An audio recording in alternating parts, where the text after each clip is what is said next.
Good morning, welcome to our homestead. I get asked a lot if you can leave your homestead and take a vacation, take a break, get out of Dodge. Well, you can, but there's some things that you need to do beforehand to make sure things don't go crazy at your place when you're gone. Let's talk about those.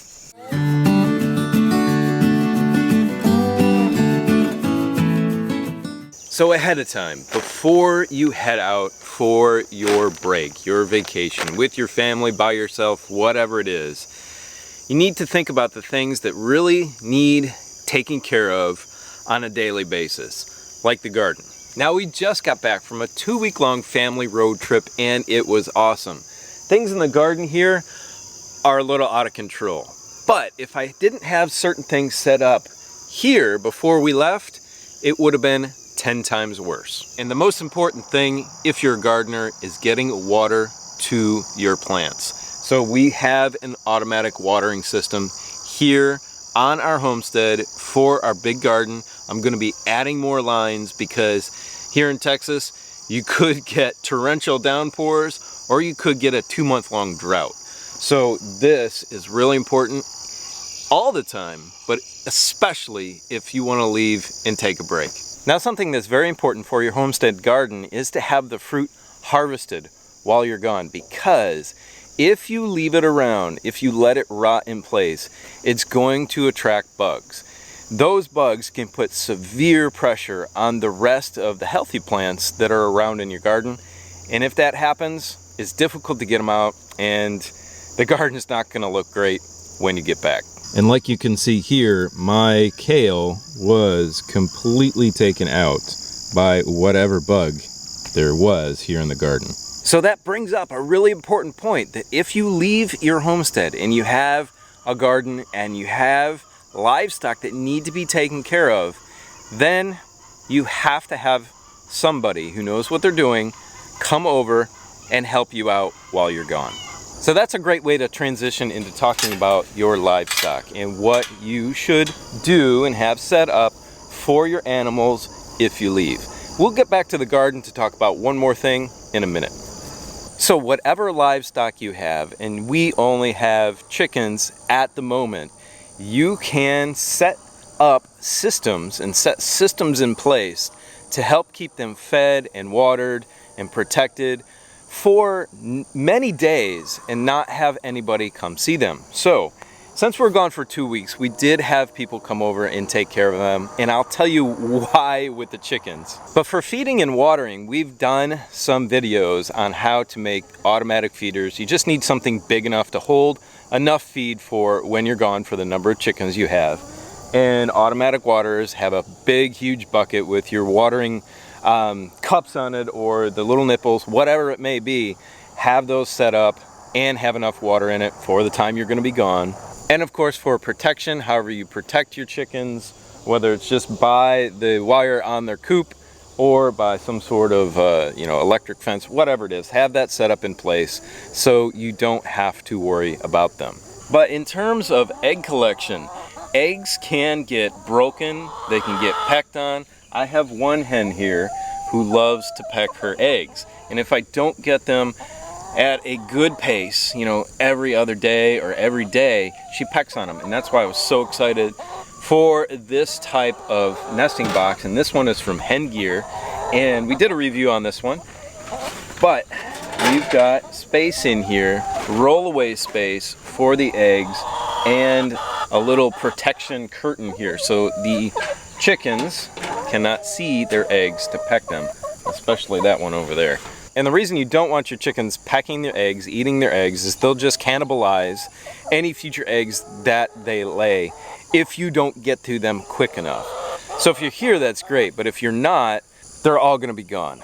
And having a nesting box that rolls away like that rolls the eggs away so they can't get to them, is really important. Or, like I said, if you have help, then you can have somebody collect the eggs every couple of days. So, and that's what we had to do with this coop, because I don't have a fancy roll-away Hen Gear nesting box for this one, just this wood one that I built here. So our friends came over every 3-4 days, I think it was. I think somebody forgot and stretched it out to like 5. But they came and got the eggs for us and took them home with them. Now, I didn't have to worry about water at all for these chickens because we've got it set up on an automatic system here with a float valve. All their cups are always full and the water is turned on by this hose out of the barn. So we've done a build on this before. If you're interested in that, check at the top of the screen on the link. So additionally, with these chickens, we had these 2 feeders that we built, and they hold enough food for about 2 weeks for our 4 Rhode Islands, which are in this coop. We also did a video on this.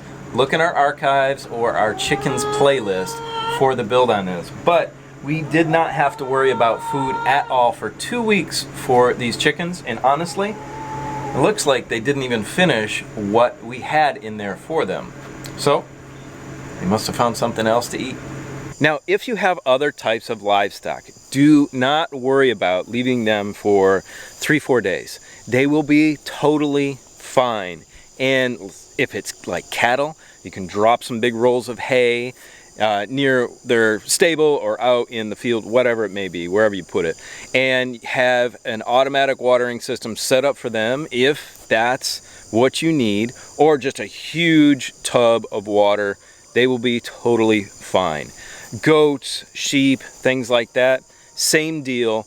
Have enough food for them, have things set up for them, and they will be fine for a few days. Now, like I said, if you have to leave for a couple of weeks, then, or you want to leave for a couple of weeks, then you're going to need somebody who knows what they're doing to come over and check on them and care for them and do things like that for you. And if you're out in a country homestead, there is always a community out there that's willing to help. And somebody definitely knows about how to take care of livestock or your garden, you know, come over and pick the fruit out of the garden, something like that. So those are important networks to set up. That's one of those things that I talked about that you need to set up ahead of time, is having some people who know what they're doing to come over and help you out if you don't have everything set up perfectly on those automatic systems, which do fail, they do. And having someone come over and check on those, you know, water lines burst, electricity goes out, whatever it is. Having people, having friends come over and check things out with or for you is super important. So the last thing I want to talk about is weed pressure in your garden. Now, you can work as hard as you want right before you leave and get every single weed out of your garden space. And these 2 beds are not examples of that. I left some weeds in here before we left, and I just didn't get to them, and it was a mistake. Because look at those weeds that are growing up around those carrots, and the strawberries are getting choked out and the Swiss chard. It's not a good situation. The other parts of the garden look okay, but you're always going to have weed pressure, and it's just 2 weeks that we were gone and the weeds just took over, especially in this patch right here where our squash and melons started to die back because of the heat and maybe not enough water, because this bed is not on an automatic water system. Those big broad leaves for those plants were shading the ground and keeping that weed pressure low. They died back and the weeds have come up. It's not a good situation here, and I gotta get to it. But what I'm saying is, weeds, even though you have a bed that didn't have anything in it before, just 2 short weeks and you're gonna have some serious weeds, and that's just like sin. And you say, Eric, what are you talking about? How are weeds like sin? Well, weeds can choke out your garden. Sin can choke out the goodness in you. And if you don't constantly pull it out, get rid of it, pay attention to it, get rid of it, pull those weeds out, those sin weeds, then it'll take over you. And if you don't do that in the garden, it'll take over your garden. It's an object lesson that God gives us from His creation to say, hey, you constantly need to be working on yourself. So all those things are very, very important if you want to take a break. Now, I recommend you take a break.